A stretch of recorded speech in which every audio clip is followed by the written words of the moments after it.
Selamat datang Bapak di Reskes, ini podcastnya BPBD. Keren ya Pak namanya? Reskes apa itu? Rescue Podcast. Wih, mantap. Mantap ya. Oke. Ini punyanya BPBD, ini sudah berjalan kurang lebih berapa ya? 3 tahun. Oh gitu ya? Iya. Ini apa? Rescue Podcast ini memang khusus untuk podcast dari BPBD, kegiatan BPBD. Iya. Sebenarnya lebih ke BPBD dengan tim PB juga dan masyarakat sih sebenarnya Pak kan. Kalau bencana itu kan nggak hanya BPBD aja ya Pak ya, kan masih banyak tuh, bahkan kecamatan pun itu kan juga bagian dari timnya Ya, kita. benar sekali Mbak. Ya. Nah, sebelum kita mulai kan ada pepatah tuh Pak, tak kenal maka tak sayang. Iya. Mungkin kenalan dulu Bapak, namanya siapa, mungkin dari mana, Bapak mungkin bisa menjelaskan backgroundnya dulu. Kita kenalan dulu ya. Iya. Ya, nama saya lengkapnya Muhammad Yusuf Asmad. Iya. Saya ditugaskan Pak Wali Kota per 1 Januari 2023 sebagai camat di Kecamatan Taman. Termasuk ini wilayahnya Kecamatan Taman di BPBD. Oh iya betul. Dermangan ya Pak ya.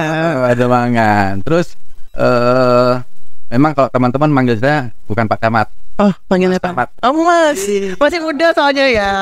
Karena tetap berjiwa muda kan. Jiwa muda tetap ya. Jiwa tua. Karena umur itu hanya angka ya Pak. Nggak boleh itu disebut. Iya. Dan juga promosi juga ya. Iya, boleh. TikTok juga. Oh, ada TikTok ya. Aduh. Ya, TikTok Camat Taman. Mas Camat Taman. Oh, keren ya namanya Pak. Ya. Itu isinya apa tuh Pak? Isinya sama seperti Reskesnya ini ya. Informasi tentang kegiatan di Kecamatan Taman. Oh, kegiatannya apa yang kita kerjakan di Kecamatan Taman, baik itu agenda, acara dan sebagainya. Insya Allah nanti di TikToknya kita ada semua. Oh, berarti semuanya dirangkum di TikTok. Yes. Gitu. Ya. Dan mungkin nanti bisa di follow ya sama teman-temannya. Akan teman-teman Kecamatan Taman di TikTok. Oke. Dia. Jadi di Kecamatan Taman itu mencakup berapa wilayah Pak? 9 kelurahan ya? Ya. Termasuk mana aja itu? Taman itu termasuk wilayah yang terbesar di antara 3 kecamatan di luasnya sekitar 12,5 km persegi. Penduduknya paling banyak juga Mbak, sekitar 90.000 jiwa. Oh, banyak kalau sekali ya Pak. Kelurahannya sama, tiap kecamatan kita masing-masing punya 9 kelurahan. Dan karakteristik kelurahan yang ada di Kecamatan Taman itu macam-macam. Oh, gimana tuh Pak karakteristiknya? Batas wilayah ya. Iya. Wilayah itu kalau di kota, kan tahu alun-alun. Iya. Alun-alun itu kalau ke arah timur, arah Pasar Besar. Iya. Itu yang sebelah utara itu, Tugu itu. Iya, betul. Sebelah utara barat itu punyanya Mangunarjo. Oh, gitu. Tugu sebelah utara timur punyanya Kartarjo. Lanek Taman itu, Tugu sebelah selatan barat, Tugu sebelah barat selatan itu punyanya Taman. Sampai ke selatan terus wilayah Deman Kalicatur. Iya. Terus ke timur terus sampai perbatasan Wungu. Wow. Wungu terus ke utara itu sampai ke stadion timur stadion. Terus ke barat ke arah Pasar Besar itu. Jadi kita punya pasar ada berapa ya? Leko, Pasar Besar. Itu wilayahnya di Kecamatan Taman semua. Luas sekali ya Bapak, Kecamatan Taman. Dan juga selain di wilayah perkotaan seperti Kelurahan Kejuron, perkotaan, wilayah Pandean, wilayah di perkotaan dan tentunya padat penduduk. Iya, betul. Seperti di namanya Gang Tengah. Padat penduduk. Iya, terus juga pasar juga padat dengan kegiatan. Iya, betul. Kita juga punya wilayah yang masih ada tanah persawahan. Itu ya. Jadi selain Kecamatan Taman punya wilayah perkotaan, juga punya wilayah yang ada masih tanah sawah seperti daerah Demangan, di daerah Banjarjo, daerah Josenan. Dan juga kita punya wilayah yang mempunyai permukiman atau perumahan. Banyak kita perumahannya Mbak, dengan Pirsa di Mansejo, Satu, Bumi Mas dan sebagainya itu perumahan semua. Bahkan sekarang daerah Banjarjo pun sudah mulai banyak perumahan juga. Pemukiman. Jadi mix and match-nya banyak ya Pak ya. Di Kecamatan Taman itu ya. Luar biasa. Jadi karakter lokasi wilayah juga macam-macam. Tentunya juga karakter penduduknya juga macam-macam. Dan dengan luas wilayah yang seperti itu, otomatis masalahnya yang ada di Kecamatan Taman juga makin kompleks ya Pak ya. Insya Allah jangan kita anggap masalah. Oh, jangan dianggap apa tuh masalahnya? Dan dianggapnya apa? Dinamikanya luar biasa. Jadi sibuk ya Bapak ya. Otomatis ya. Alhamdulillah. Jadi kalau sibuk memang Pak Wali Kota itu kan tidak menghendaki staf-staf di Kota Madiun untuk tidak sibuk. Iya, berarti harus tetap sibuk. Sama seperti di sini juga. Iya, sibuk. Harus sibuk. 24 jam. Betul. Kalau nggak sibuk, bukan aparatur sipil negara punya Pemkot Madiun kan gitu ya. Ya, jam kerjanya lebih dari 24 jam. Ya, kita harus malu dong Pak Wali Kota. Gitu. Iya, betul. Cuman kita ada komunikasi dan kerjasama dengan kelurahan. Jadi di kecamatan ataupun di kelurahan ada 3 pilar namanya, Mbak. Iya. Kalau di kelurahan 3 pilar itu Pak Lurah, Pak Babinsa, Pak Babin Kaptimas. Kalau di kecamatan ada Pak Camat, ada Pak Dan Ramil, dan ada Pak Kapolsek. Nah, dari situ komunikasi itu terbangun, kita bisa mengatasi dinamika yang ada di wilayah Kecamatan Taman. Gitu ya. Yang paling sering terjadi di Kecamatan Taman itu apa, Pak? Kalau paling sering terjadi, kalau kaitannya sama BPBD ya, rescue podcast ya, emang sepertinya tahun belakangan ini Kecamatan Taman ada rawan. Iya, rapotnya merah. Begitu ya? Iya, rapotnya merah. Itu gimana ini? Rapot merah. Baik. Dan memang seperti saya sampaikan tadi, Kecamatan Taman kan luar biasa, gitu. Iya. Majemuk ya. Iya, betul. Pemukiman padat penduduk, ada lahan persawahan, ada juga pasar. Iya. Rawan sekali. Terutama yang kalau saya baca laporan itu rawan kebakaran itu bukan hanya di pemukiman ya, Mbak ya. Iya, tapi betul. Di lahan dan itu ya itu juga membahayakan, Mbak. Iya, akhirnya bisa merembet ke pemukiman. Nah, iya betul. Terus juga saya dapat laporan adanya binatang atau reptil yang masuk ke pemukiman. Kemudian ada sarang tawon itu yang ada di pemukiman. Saya bahas seperti itu. Kita juga prihatin ya dengan seperti itu. Nah, oleh karena itu kecamatan dalam hal ini sebagai koordinator tentunya tetap kerjasama ya dengan Pak Lurah juga, dengan Babinsa, Mas, kita berdayakan, kita ajak bicara. Ini apa saja nih, terutama kebakaran. Betul. Kebakaran dan juga kalau musim penghujan itu air menggenang. Oh ya, air menggenang. Air antri. Iya, betul. Karena itu hanya sebentar aja ya, Pak ya. Ada di banjir kan? Betul. Air santri sebentar saja.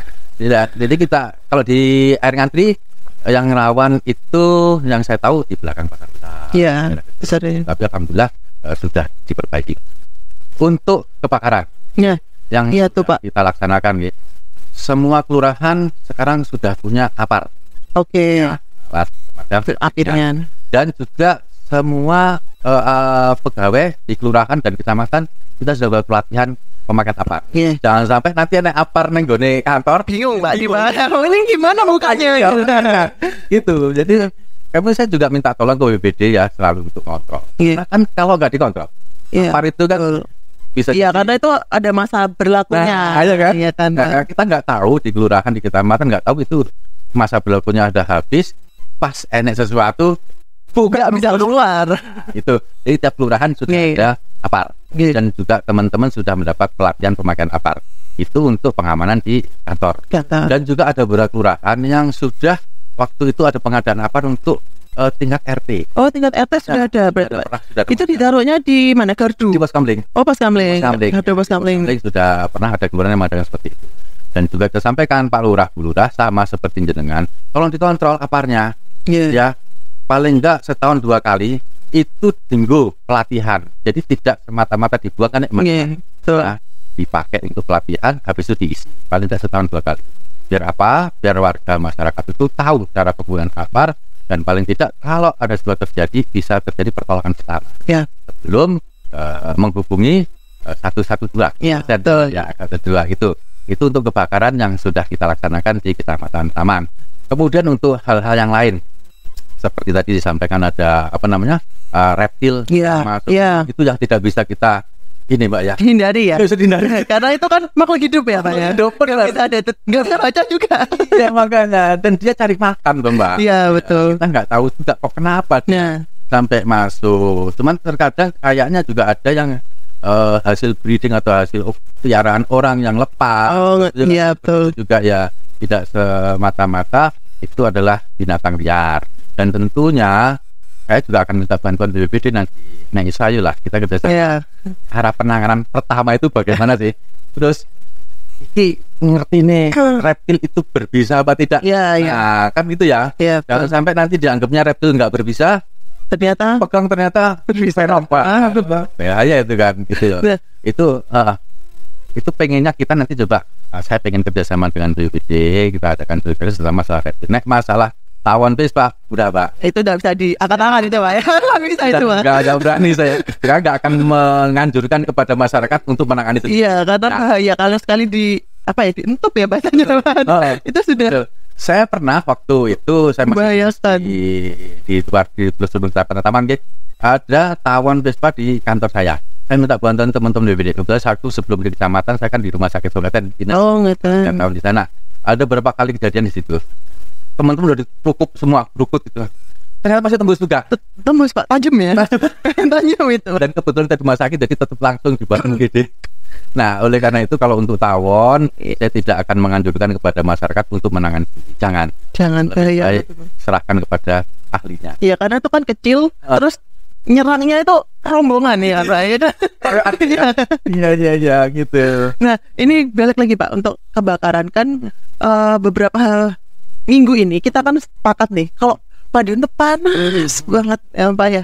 Tapi anginnya juga kenceng. Betul. Nah, kita kan sempat BPBD mengeluarkan surat edaran kepada seluruh kelurahan untuk melarang melakukan pembakaran lahan, membuang puntung rokok sembarangan. Tapi kenapa di masyarakatnya masih banyak tuh Bapak yang melakukan? Nah, apakah dari kelurahannya kurang mensosialisasikan atau memang warganya nih yang bandel? Kalau untuk hal tersebut, pertama kita harus juga gaya obong-obong. Iya betul. Iya apa biasanya ya, Bapak? Juga produksi sampah yang dari daun-daunan. Karena kondisi kita juga sedang panas dan angin, akhirnya banyak. Iya kan Mbak ya? Daun-daun kering banyak. Habis disapu, dibuang, ada lagi. Akhirnya mungkin masyarakat diobong sidik aja gitu. Dan seperti terjadi di jalan kemarin ada kebakaran ya. Jalan mana itu disinyalir juga karena ada karena pembakaran sampah. Sebenarnya dari kami, dari kelurahan itu teman-teman Pak Lurah, Bu Lurah, Pak Bupati, sahabat tidak bosan-bosan, tidak kurang-kurang kita untuk mensosialisasikan apa yang dengan apa.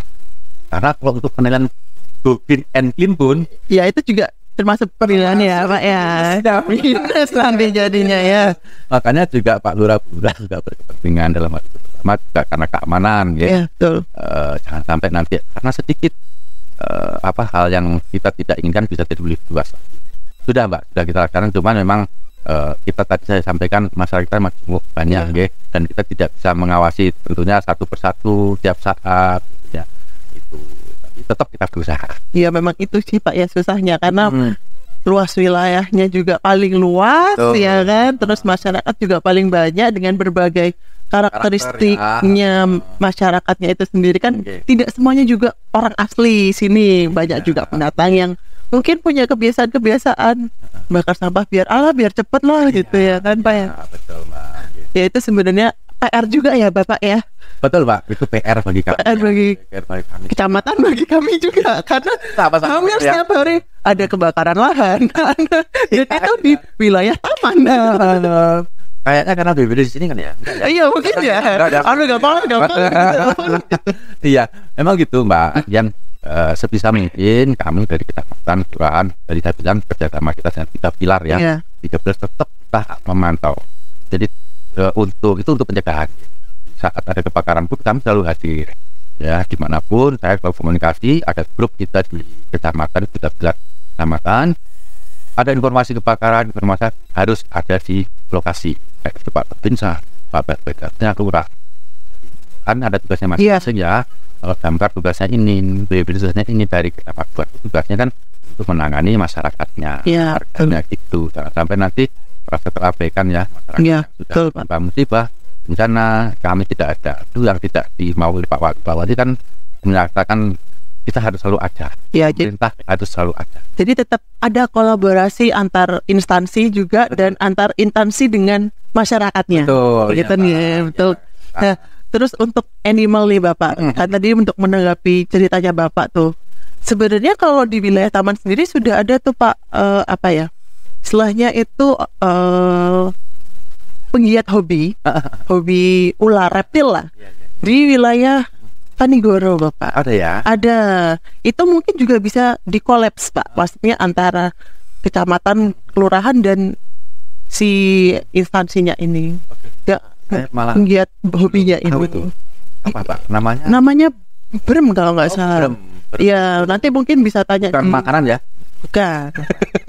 Jadi lebih diingat kalau itu. Jadi mungkin bisa kolapsnya sama kelurahan Kanigoro Bapak. Itu mungkin Kanigoro itu di wilayah Karto ya? Karton apa taman? Karto. Oh, Karto. Oh, salah saya. Enggak apa-apa lah. Gak apa-apa. Nanti kita bisa. Iya, kan deket ya Pak ya. Oh, jadi kalau untuk itu sebenarnya sudah ada ya? Masyarakat. Kalau mungkin lebih apa ya? Butuh bantuan. Kadang kan di BPBD juga kayak kemarin tuh Pak, sudah ada laka air nih, kebakaran di Lawu, terus di Winomo, jadi kan habis nih orang. Karena kan kita juga kekurangan personil dan mungkin itu juga bisa dimanfaatkan kalau memang ada kejadian di sana gitu. Baik, saya terima kasih informasinya. Kalau ternyata memang di Kota Madiun dia sudah ada beberapa komunitas gitu. Kalau dulu saya tahu ada Korem. Oh ya. Kemudian saya juga penggiat reptil. Oh, suka reptil juga Bapak? Insya Allah juga di kantor saya ada. Oh. Suka ular ini. Aduh. Saya juga penggiat reptil dulu, sempat masuk juga di klub itu. Jadi sedikit banyak saya tahu lah. Gak banyak sih. Ya, tahu sedikit lah ya Pak. Cuman tadi makanya saya bilang kalau untuk ular berbisa jangan. Iya, jangan macam-macam. Coba. Karena kan kalau lihat ular itu kadang sekilas itu kan nggak bisa membedakan ya Pak. Ada ular yang cantik banget kan. Iya kan. Ternyata berbisa. Aduh. Itu berbisa itu yang orang kita harus, makanya matur nuwun tadi informasinya. Ya. Ternyata ada lembaga yang bisa diajak collab ya. Iya. Nanti kita ajak collab mungkin dengan Pak RT, Pak RW. Iya, bisa tuh Bapak. Dan sekolah-sekolah yang ada di wilayah Kecamatan Taman. Iya, karena kan memang wilayah Demangan juga wilayah Demangan aja, maksudnya taman lah. Itu kan juga banyak kan ya Bapak ya, ular-ular masuk rumah. Makanya itu kadang itu kita juga rescue ular yang kalau musim hujan sih Pak lebih banyak, karena kan musim hujan kan waktunya makan ular. Iya kan, makanya banyak ular yang masuk ke pemukiman. Sebenarnya walaupun tidak berinteraksi langsung dengan manusia, tapi kan tetap aja ya manusia awam kan tetap ada ular takut nih. Nah betul Mbak Dian. Memang butuh pemahaman kepada masyarakat reptil ya. Betul. Ya sampaikan ini yang berbisa yang bagaimana, yang tidak berbisa yang bagaimana. Tapi nggak usah, kalau menurut saya sih kalau yang awam jangan nggak usah coba-coba. Iya. Wah ini nggak apa-apa ini asal megang ini pulone sini nggone topeng monyet main pegang aja. Tapi mendingan kalau ada hal seperti itu cepat laporkan ya. Ya, P112 Pak. 112. Ya, 112 aja lah. Ya, sampai sana biar gitu ya. Betul. Terus kan beberapa waktu ini Bapak kan di kantor Kecamatan Taman habis ada sosialisasi tanggap bencana. Nah, gimana tuh Mbak respon Bapak ketika ternyata tempatnya dipakai untuk mengadakan kegiatan seperti itu, dan itu mengundangnya kurang lebih 300 orang lebih loh Pak. Penuh Pak. Iya penuh sampai sampai saya jiglek-jiglek. Iya, 2 kali ya Pak ya. Sebenarnya saya terima kasih ya BPBD mengadakan sosialisasi di Kecamatan Taman. Ini kayaknya kejadian pertama kali ya di Kecamatan Taman. Iya. Pertama kali ya. Lalu itu kalau boleh saya sih minta sesering mungkin ada hal seperti itu. Biar apa? Karena pengetahuan kami tentang penanganan bencana benar terbatas. Kalaupun ada dari BPBD, tentunya teman-teman dari yang lebih ahli terhadap penanganan bencana bisa memberikan pengetahuan kepada masyarakat Kecamatan Taman. Sebenarnya kami senang sekali. Apalagi ada prakteknya kemarin. Itu luar saya dipakai juga itu. Iya, harusnya kemarin Pak. Tapi karena kemarin ada kejar-kejaran waktu. Gitu ya. Iya. Kebetulan kan sebenarnya halaman kita kan luas ya. Iya. Boleh dipakai praktek.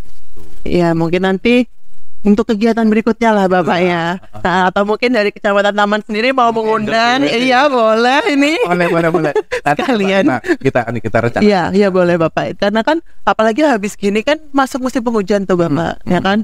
Otomatis kan masyarakat juga harus banyak diedukasi soal mungkin biar tidak air mengalir dalam waktu yang lama. Terus juga kalau ada ular itu tadi. Jadi kan sudah mau masuk di perubahan musim ya. Iya betul. Kalau kemarin sekarang ini ya musim kemarau tentunya rawan bencananya ada di kebakaran, terus mungkin ada sedikit angin. Iya angin puting. Seperti kemarin di Mojorejo, mohon maaf, salah satu perumahan itu ada yang terkena angin. Oh iya. Namanya angin puting belum tidak. Itu di satu rumah Mbak. 2 hari kemudian datang lagi di rumah yang sama. Pengendali angin itu baru makanya saya juga prihatin itu, maksudnya ini unik ya. Iya unik ya. Jadi rumah itu terkena 2 hari kemudian di rumah yang sama terkena angin juga. Kita harus waspadai itu mungkin sekarang, dan nanti mau masuk musim penghujan tentunya beda lagi ya. Iya bencananya sudah beda lagi ya, karena kan urusannya sudah beda lagi ya Pak ya. Supaya nanti yaitu air menggenang, juga ada pohon tumbang karena biasanya kan hujan disertai angin kencang. Nah itu pasti banyak pohon tumbang. Terus ini ada pertanyaan agak sensitif sih sebenarnya. Aduh, aku jadi bingung. Enggak gini Pak, kan waktu itu kan kita kan mengadakan Destana atau Desa Tangguh Bencana di wilayah Mangu. Nah salah seorang fasilitator tanya ke saya, Mbak ini kalau pendanaannya bencana di wilayah kelurahan sama kecamatan itu gimana? Karena kan berbeda sama desa. Nah, mungkin bisa dijawab Bapak. Karena saya juga tidak tahu. Iya, memang betul Mbak. Kalau di desa itu ada APBD. Iya, betul. Dan dari yang oleh desa. Tapi kalau di bulan tidak ada APBD ya. Ada juga anggaran pendapatan belanja daerah. Iya, pakai APBD kota. Dan di sini kelurahan dan kecamatan sudah punya tupoksi masing-masing yang harus kita kerjakan. Nah, untuk bencana ini kebetulan sepertinya belum menjadi tupoksi di kelurahan dan kecamatan. Makanya belum bisa kami untuk menganggarkan terkait dengan program-program penanganan bencana. Nah, kenapa Pak kok sampai tidak ada tupoksinya? Padahal kan kalau kita lihat ada kasih khusus kayak kasih ke tantip. Nah, itu kan juga mencakup kebencanaan itu sendiri. Sebenarnya di tupoksi transit itu memang ada ya, bisa jadi kita adakan kegiatan seperti penanggulangan rawan konflik. Nah, itu ada itu. Ada. Bisa seperti kegiatan dari itu mungkin bisa pakai untuk, tapi ya terbatas itu sosialisasi. Tahu masalahnya sebatas sosialisasi. Jadi kalau misal anggaplah ada rumah roboh karena angin. Nah, itu berarti dari kelurahan ataupun kecamatan tidak bisa menyalurkan bantuan ya Pak ya? Kita tetap berkoordinasi dengan dinas terkait. Kita seperti itu. Kita sampaikan kepada, pasti laporan kan masuk WBD. Iya, betul. Ya, ke dinas sosial pasti laporan. Oh gitu. Berarti ada perbedaan karena tidak ada di tupoksinya itu ya Pak? Ya untuk penanggulangan bencana atau penanganan tadi itu memang belum menjadi tupoksi kan. Oh gitu. Sudah ada masing-masing karena sudah kayak dinas sosial sudah punya tagana ya. Iya, ada tagana. Taruna tangguh bencana. Ya, makanya itu waktu itu fasilitatornya juga sempat bingung karena kan ini soal pendanaannya gimana Mbak kalau misal tanya Bu Lurah. Bu Lurah juga bingung karena nggak ada Mbak, di APBD-nya nggak ada. Belum ada. Itu apakah tahun depan bisa dianggarkan kira-kira atau harus ada pembahasan Mbak seperti itu? Gitu. Bukan dari kami saja. Ya, apakah ada pelimpahan wewenang kepada kami? Kemudian harus ada pembahasan itu. Bukan dari kami saja. Iya, gitu. Jadi agak sensitif ya Pak ya? Kenapa? Agak sensitif ya tadi. Iya juga ya. Tapi itu kan patut ditanyakan ya Pak. Karena ya gimana ya, itu menyangkut warga. Iya kan, betul Pak. Wilayah yang dan kami yang bertanggung jawab terhadap semua itu. Nah, karena kan istilahnya kan tangan pertamanya masyarakat kan dari kelurahan gitu. Kecamatan. Makanya kan kalau ada apa-apa kan kalau misal harus nunggu instansi lain kan kadang ya instansi lain kan belum tentu ready terus kan Mbak, mesti mungkin ada kegiatan lain ya. Makanya kan tangannya kan harusnya kan kecamar. Ya tentu itu karena tupoksi sudah diatur nggih. Fungsi masing-masing OPD kita menjalankan tupoksi, otomatis itulah yang harus kita kerjakan. Sementara ini adalah tugas kita ya berkoordinasi dengan OPD yang lain. Terus kegiatan penanggulangan bencana apa aja tuh Pak yang sudah berjalan kegiatannya, apa aja yang sudah berjalan dari kecamatan itu sendiri? Kalau dari kecamatan selain berkoordinasi loh ya Pak. Kalau kecamatan sendiri tentunya kita sudah menyerahkan kepada kelurahan yang sudah punya wilayah ya Mbak ya, sudah sampaikan yang tadi apar tadi itu ya, namanya kepada Pak Hansip, Pak Linmas itu kan ada pertemuan itu setiap bulan masing-masing itu. Di situ kan juga disampaikan cara-cara penanggulangan bencana, karena kita punya Babinsa, punya Babin Kaptipas, tentunya mereka juga punya pengetahuan tentang penanggulangan bencana. Kalau sementara ini semenjak saya jadi camat, memang kita dari kecamatan Taman belum pernah mengadakan belum ada kegiatan. Saya juga pengen ngobrol nanti dengan BPBD, ini gimana caranya ini Pak BPBD, tolong kami ada kegiatan dong di kecamatan. Mungkin bisa tuh nanti Bapak bersurat, nanti minta permohonan narasumber. Boleh ya? Gitu ya. Iya, biasanya memang beberapa instansi itu memang ada yang seperti itu Bapak. Jadi minta tolong Mbak, nanti diajarin penggunaan apar, sama kalau ada kebakaran pakai cara tradisional sama modern. Kalau itu sebenarnya sudah pernah Mbak, dari damkar atau kalau nggak ya memang animal itu Mas. Kalau untuk pemadaman api ringan apar tadi itu, terus cara memadamkan api dengan alat seadanya itu sudah pernah. Terus gempa mungkin Bapak, karena kan kalau gempa itu karena Madiun ini juga letaknya ada di bawah patahan nih Bapak. Jadi meskipun kelihatannya nggak ada apa-apa, tapi ternyata juga ada potensi gempanya. Akan saya waktukan ya, kelurahan-kelurahan terutama yang punya gedung persewaan. Oh iya. Itu kan harus ada pertama kali masuk orang namanya pengetahuan bagaimana kalau terjadi gempa. Biasanya kita buat, kalau dulu di rumah sakit saya bikin videonya. Iya, biasanya kalau di rumah sakit atau tempat-tempat kesehatan ada morning briefing.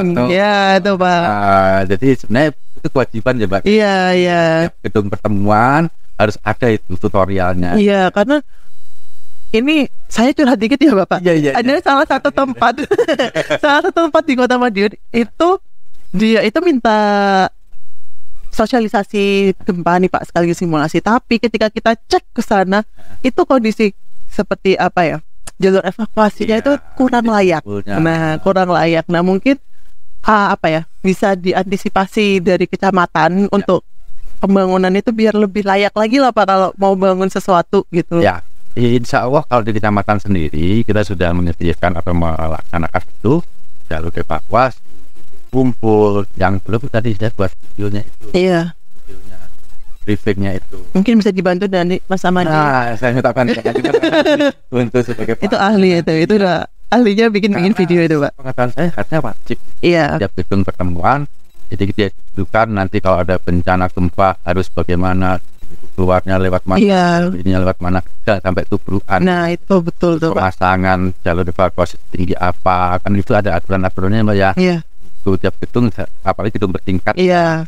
Itu harus ada. Yang di taman insya Allah sudah ada morning briefingnya Pak. Sudah ada. Sudah ada. Belum. Ya karena kalau untuk ngapalin ya susah, daripada ngapalin videonya. Iya betul. Setelnya pagi ya Pak. Ya jalur evakuasi sudah dipasang. Alat aparnya sudah kita buat. Dan itu sudah dilakukan pengecekan.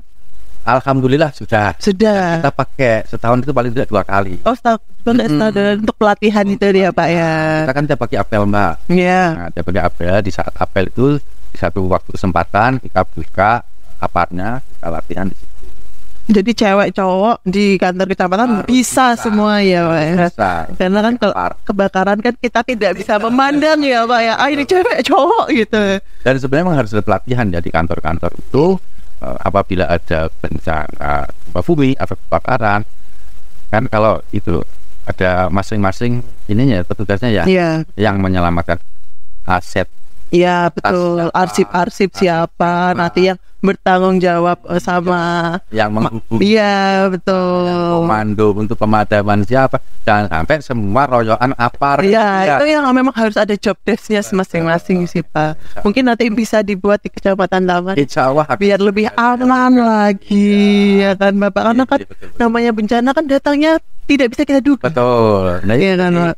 Pas kita nggak mau ya bencana, tapi di saat ada bencana kebakaran atau ini kan semua kalau sudah tahu tugas pokok fungsinya, oh aku kalau ada bencana aku harus nyelamatin arsip, yang saya harus menghubungi 112, yang pegang kapar harus saya.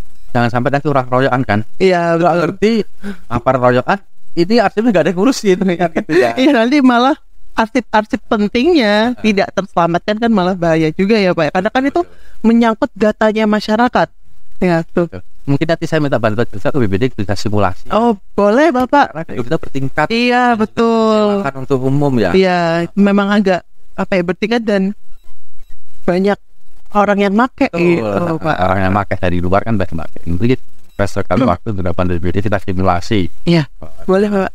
Kita siap-siap aja. Oh gitu ya. Iya kita tinggal menunggu surat undangan aja. Nah kalau Pak Yusuf sendiri nih pernah nggak secara pribadi mengalami mungkin kejadian bencana mungkin atau iya, sebelum di Kecamatan Taman saya kan bertugas di rumah sakit Kabupaten. Iya. Selama 3 tahun saya kebetulan di sana memegang K3 nih ya. Pernah disekolahkan di K3 rumah sakit. Sebelumnya itu saya juga aktif di relawan. Saya punya rescue dulu. Oh punya rescue apa tuh Pak? Naya Rescue. Oh itu fokusnya untuk merescue apa? Semua dulu Pak. Semua, oke. Saya punya, kebetulan teman-teman saya sudah banyak yang masuk di sini. Iya. Dari Laya. Iya. Mungkin sebelum ada PGD ya lagi ya. Ada itu ya Mas, belum ada kita ada Glove Rescue. Oke. Saya juga aktif di situ. Pernah mengadakan juga pelatihan tahun 2009 atau 2010 di Pilang Bangu, kita sempat mengadakan pelatihan. Terus kemudian waktu ada kebakaran di PLN juga saya ikut kebakaran hutan Lawu. Oh banyak ya Pak pengalamannya ini. Jiwa saya relawan. Oh jiwa saya relawan. Wah cocok deh, pindah BPBD aja gimana Pak? Enggak komentar ya. Tapi dimanapun berada tetap jiwa relawan. Iya karena tidak bisa hilang ya. Bisa hilang. Sudah paten. Iya. Paten. Makanya saya kadang-kadang ini jadi copot tuh kan. Iya. Bisa kalau seperti itu teman-teman itu ya, kalau teman udah ngumpul gitu, aduh reuni gitu. Jadi gimana? Artinya aku sopo. Tapi enggak apa-apa. Tetap jiwanya lah Pak, karena kan melindungi masyarakat ya Pak. Iya melayani. Sekarang pelayan ya. Oh pelayan ya. Sekarang pelayannya masyarakat. Sekarang kita melayani masyarakat dalam bidang apapun, tidak hanya dalam hal bencanaan. Berarti kan backgroundnya Pak Yusuf ini sudah banyak nih tahu tentang bencana. Insya Allah. Itu ya. Terus gimana tuh Pak rasanya jadi relawan? Apa ya? Jadi bahagia kalau kita bisa membantu orang, melayani orang itu yang timbul kepuasan nggak bisa disampaikan dengan kata-kata, nggak bisa Mbak, nggak bisa. Jadi kayak apa ya, ada orang terjebak bencana kita bisa bantu, itu kan suatu hal yang luar biasa ya di kita itu. Dan itu saya yakin teman-teman relawan semua, teman BPBD ini kan sudah punya jiwa seperti itu. Iya. Nggak mandang apa waktu dan tempat kapan pun siap sedia. Makanya melihat ada musibah atau hal-hal buruk yang menimpa masyarakat, kudu menolong kayak gitu ya. Makanya saya bilang, akhirnya saya bukan sudah nggak di relawan lagi di tempat yang baru, tapi kalau ada sesuatu ya aku kudu rono, kudu kerja pengennya ikut terus karena memang ya jiwa kita seperti itu. Saya yakin teman jadi semua seperti itu, sudah punya jiwanya sudah ya. Karena nggak semua orang ya Pak ya punya jiwa seperti itu ya Pak ya. Ya semoga kita semua harus memiliki itu ya, karena emang sebenarnya budaya kita kan seperti itu. Ya budaya tolong menolong. Gitu. Terus untuk Naya sendiri masih aktif atau sudah?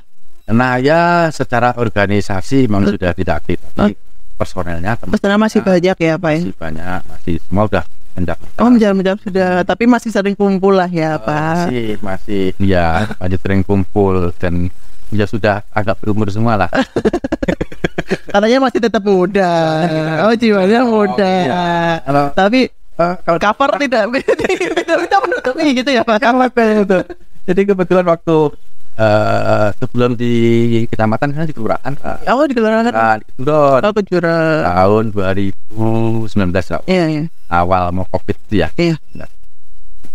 Januari dilantik, tadi mau bangun kelurahan, tiba-tiba Maret April ya Covid. Anda. Dua relawannya muncul lagi. Itu gimana tuh Pak? Kalau waktu itu kan emang itu ya Pak, istilahnya kejadian luar biasa lah ya itu Pak ya. Nah apa yang dilakukan dari pihak kelurahan lah, tingkat kelurahan dulu kita bisa tingkat kelurahan untuk mengatasi mungkin banyak warga yang akhirnya harus isolasi mandiri, bahkan ada yang sampai meninggal. Dari kelurahan itu kan setelah untuk penanganan COVID kan ada aturan main. Iya. Jadi memang kita tidak bisa beri aturan main. Jadi kita laksanakan apa yang sudah diperintahkan oleh daerah. Seperti ada mencukupi isolasi. Iya, kebutuhannya itu. Dan awal-awal COVID alhamdulillah kan masih aman dari yang meninggal ya. Iya. Zero itu alhamdulillah. Kita zero bulan pun sampai berapa bulan zero tidak ada positif. Cuman pas COVID yang beberapa itu akhirnya banyak juga kena. Dan alhamdulillah Mbak, di situ namanya jiwa gotong royong masyarakat itu betul-betul nampak. Tidak ada orang itu yang ego masing-masing. Di saat tahu tetangganya, warganya kena COVID dan harus mandiri ya, karantina mandiri, itu yang ngepainnya tetangganya. Oh gitu ya. Meskipun ada juga kita wali kota itu menyediakan dapur ya. Iya, dapur umum. Ini ada diberikan anggaran untuk membuat dapur, ada semua itu. Tapi insya Allah kalau untuk makan yang pasti sudah kita kena COVID di wilayah kelurahan tidak kekurangan makan. Jadi dicantol kita. Iya. Jadi tinggal dikabarin atau dikasih tanda. Betul. Dan kita dari kelurahan waktu itu dengan Pak Babin Kabinet tiap hari posko. Tiap hari posko. Pertama harus menerima laporan. Jadi ada pasien baru. Terus yang kedua kita juga harus mengurus masalah bantuan sosial. Alhamdulillah negara waktu itu mencukupi betul masalah bantuan sosial. Baik dari yang tidak mampu atau waktu itu kan banyak yang sementara berhenti bekerja. Iya. Betul luar biasa. Karena memang keputus semua ya Pak ya, mulai dari segi ekonomi, pendidikan pun juga. Yang paling berat adalah waktu itu memberi penjelasan kepada masyarakat, utamanya yang punya warung. Oh iya, betul. Di wilayah kami kan banyak warung-warung. Iya. Itu kita harus betul-betul hati-hati memberi penjelasan. Tetap gimana? Kalau nggak buka warung, ya nggak dapat uang. Nggak ngebul. Tapi kalau buka warung juga otomatis membuat berkumpul itu Pak. Nah itulah kerjasama kami dengan kita pilar desa LVMK juga, kita tetap turun tiap hari. Dengan resiko apa? Resiko kita juga tertular ya Pak. Alhamdulillah aman, sehat. Pak Babin kita sempat kena Pak Babin Mas Pak LPMK sempat kena juga, sempat karantina. Tapi kan alhamdulillah semuanya sekarang sudah normal ya Pak. Normal kembali. Jadi mungkin itu ya, mungkin koordinasi itu yang bikin Kota Madiunnya ini sempat zero untuk korban meninggalnya. Dan sekali lagi itu semangatnya Pak Wali Kota luar biasa Mbak. Jadi beliau dengan yang dilakukan oleh beliau itu memberi semangat kepada kami, pada warga Kota Madiun, warga kami yang di kelurahan untuk bertindak dengan benar dalam hal penanganan COVID pada waktu itu. Dan terbukti Madiun mendapat ujian kan dari Pak Presiden penanganan COVID, memakai kebijakan lokal kita harus bagaimana untuk menangani. Alhamdulillah Pak. Jadi memang betul-betul luar biasa Pak Wali Kota itu mensupport kepada kami. Beliau bahkan tiap hari turun untuk melihat langsung ya Pak ya. Kalau nggak seperti itu mungkin kami juga ngelokro ya. Iya, karena kan memang waktu itu kan gelombangnya terlalu kencang ya Pak ya. Luar biasa Mbak, luar biasa. Waktu habis hari zero tiba-tiba yang itu langsung tsunami itu. Hampir tiap hari saya kebetulan waktu itu juga merangkap di Mojorejo. Oh gitu. Jadi megang 2 kelurahan. Pagi ada meninggal di Mojorejo, sore ada meninggal di Kejuron. riwa-riwi terus Pak ya. Teman BPBD juga kan? Iya betul. Jadi kalau teman-teman BPBD udah nginepnya di kuburan betul. Karena orang meninggal itu kan nggak tahu waktunya Pak. Kadang tengah malam udah ada. Itulah dinamika di kelurahan termasuk bencana ya waktu gila. Dan mungkin ada pesan-pesan khusus untuk masyarakat nih Kota Madiun khususnya tentang mengenai bagaimana caranya, bukan bagaimana sih Pak, mempersiapkan dirinya untuk menghadapi bencana yang mungkin akan terjadi nanti ketika ada hidrometeorologi atau perubahan musim. Ya, saya khususnya kepada warga jangan sungkan-sungkan untuk bertanya. Jangan sungkan bertanya.